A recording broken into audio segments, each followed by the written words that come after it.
Hello and welcome back MBM biology study. I am Mohit. आज की video का जो हमारा टॉपिक है वो है एल्गी यानी कि शैवाल। ठीक है, और इस टॉपिक में हमारे जो क्वेश्चंस की संख्या है वो है 10 और बहुत ही ज़्यादा इंपॉर्टेंट क्वेश्चंस है। किससे रिलेटेड? शैवाल यानी कि एल्गी से रिलेटेड। ठीक है, तो चलते हैं अपनी वीडियो की तरफ। पहला क्वेश्चन है, शैवाल के अध्ययन को फाइकोलॉजी या एल्गोलॉजी कहते हैं। मतलब क्या है कि शैवाल यानी कि एल्गी का जो अध्ययन किया जाता है बायोलॉजी की किस शाखा में किया जाता है? फाइकोलॉजी या एल्गोलॉजी। ठीक है, दूसरा क्वेश्चन है, एमओपी आइंगर को father of modern Indian phycology कहा जाता है। मतलब क्या है? एमओपी आइंगर को father of modern Indian phycology, इसका मतलब क्या है कि आधुनिक भारत शैवाल विज्ञान के पिता। ठीक है, या इस तरह से हम कह सकते हैं father of modern Indian phycology.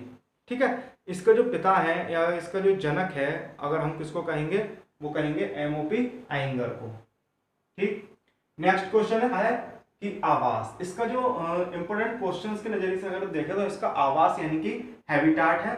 Habitat का मतलब क्या है कि ये जो एल्गी है वो फ्रेश वाटर में पाया जाता है, समुद्र यानी कि मैराइन में भी, समुद्र में पाया जाता है, टेरेस्ट्रियल यानी कि जमीन पर भी पाया जाता है। अब जो fresh water algae, fresh water algae का मतलब क्या है या फ्रेश वाटर का मतलब क्या है अगर हम कहें तो, अगर हम कहेंगे किसी बहता हुआ पानी, स्वच्छ बहता हुआ पानी या कहीं रुका हुआ पानी, वो क्या कहलाता है? हमारा फ्रेश वाटर। ठीक है, अब इसके जो इस फ्रेश वाटर में जो एल्गी पाए जाते हैं वो हमारे यूलोथ्रिक्स और स्पाइरोगायरा। ये इंपोर्टेंट क्वेश्चन भी हो सकता है कि फ्रेश वाटर एल्गी जो है वो कौन कौन से हैं? यूलोथ्रिक्स और स्पाइरोगायरा। बात करते हैं मेराइन की। मेराइन में फ्यूकस, एक्टोकार्पस और पॉलीसाइफोनिया। मतलब समुद्र में जो पाए जाते हैं शैवाल वो हमारे कौन से हैं? फ्यूकस, एक्टोकार्पस और पॉलीसाइफोनिया आदि भी हैं। टेरेस्ट्रियल यानी कि जमीन पर जो पाए जाते हैं वो हमारे वाउचेरिया और नॉस्टॉक। ठीक है, तो शैवाल जो है लगभग सभी स्थितियों में पाया जाता है। फ्रेश वाटर में पाया जाता है, मैराइन यानी कि समुद्र में पाया जाता है, टेरेस्ट्रियल यानी कि जमीन पर भी पाया जाता है। नेक्स्ट क्वेश्चन है अधिपादक। अधिपादक का मतलब क्या है? एफिड हाइटिक। एफिहाइटिक का मतलब क्या है कि ऐसा शैवाल जो दूसरे पादपों पर उगने वाली है। मतलब ऐसा शैवाल जो दूसरे पादपों पर उगते हैं वो क्या है? ऊडोगोनिया। ठीक है, ऊडोगोनिया में एक ऐसा शैवाल है जो किसी अन्य पादप पर उगता है। अगर हम बात करें ऊडोगोनियम की संरचना की तो वो कुछ इस प्रकार होती है।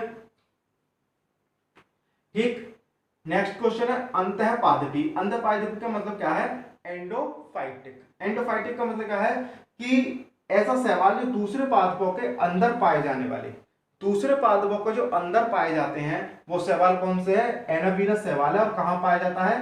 साइकस की कोरेलॉइड रूट के अंदर एनाबीना शैवाल। नेक्स्ट क्वेश्चन है अधिजंतुक यानी कि एपिजोइक। एपिजोइक जो शैवाल है यानी कि प्राणियों के शरीर में पाए जाने वाले शैवाल। ठीक है, जैसे अगर बात करें मॉलस्क के कवच पर पाया जाता है क्लेडोफोरा।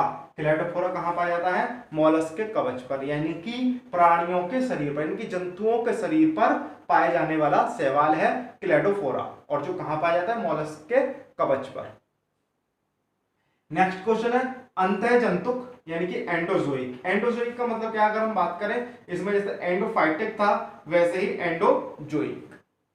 इसका मतलब क्या है कि प्राणियों के शरीर के अंदर पाए जाने वाले। अब जो जंतुओं के अंदर पाए जाते हैं शैवाल वो हमारे क्या कहलाते हैं?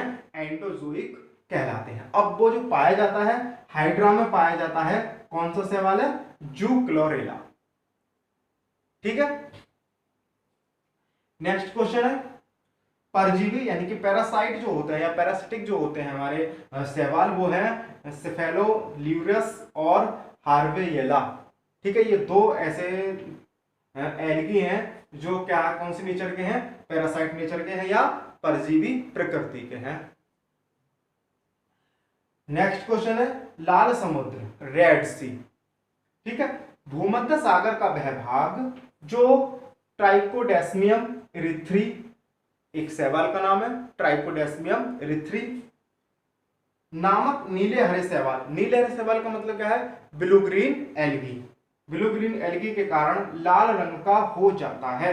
भूमध्य सागर यानी कि भूमध्य सागर का मतलब क्या है कि भूमध्य सागर का इस एक ऐसा भाग, ठीक है, जहां पर क्या है कि ट्राइकोडेस्मियम इरिथ्री नामक नीले हरे शैवाल के कारण, मतलब वहां पर क्या पाए जाते हैं, ट्राइकोडेस्मियम इरिथ्री नामक शैवाल पाए जाते हैं या ब्लू ग्रीन एल्गी पाए जाते हैं, जिनके कारण यहाँ जो होता है ये इस जो भूमध्य सागर का ये जो हिस्सा होता है वो हमारा क्या कहलाता है, रेड सी यानी कि लाल समुद्र कहलाता है। अब लाल समुद्र किसके कारण कहलाता है, क्योंकि यह शैवाल इसमें लाल रंग का पिगमेंट यानी कि वर्णक पाया जाता है, फाइकोइरिथ्रिन। ठीक है, ये जो शैवाल है वो क्या करता है, फाइकोइरिथ्रिन नामक पिगमेंट यानी कि वर्णक का क्या करता है, स्त्रावण करता है, सिक्रीशन करता है, जिसके कारण समुद्र का यह भाग लाल रंग का दिखाई देता है। इसलिए हम इसको क्या कहते हैं, लाल समुद्र या रेड सी। ठीक है, नेक्स्ट क्वेश्चन है सार्गेसो सी। सार्गेसो सी का मतलब क्या है कि अटलांटिक ओशियन यानी कि अटलांटिक महासागर का वह भाग जिसमें सार्गेसम नाम के भूरे शैवाल के टुकड़े पाए जाते हैं। अब अटलांटिक महासागर का एक ऐसा भाग है जहां पर क्या पाए जाते हैं, सार्गेसम शैवाल यानी कि एल्गी का क्या पाए जाते हैं, टुकड़े पाए जाते हैं। इसीलिए इस भाग को, अटलांटिक महासागर के इस भाग को क्या नाम दे दिया गया है, सार्गेसो सी। ठीक है, तो ये सभी क्वेश्चंस क्या थे, सभी के सभी क्या थे, बहुत ज्यादा इंपॉर्टेंट थे। किससे रिलेटेड थे, शैवाल यानी कि एल्गी से रिलेटेड थे। ठीक है, अब जो हमारी नेक्स्ट वीडियो आएगी वो नेक्स्ट टॉपिक पर आधारित होगी और उसमें भी इसी तरह के इंपॉर्टेंट क्वेश्चंस होंगे। ठीक है, और ये जो सारे कंटेंट है बहुत ही ज्यादा इंपॉर्टेंट है। तो मिलते हैं अपनी नेक्स्ट वीडियो में, आज के लिए इतनी काफी है, बाय।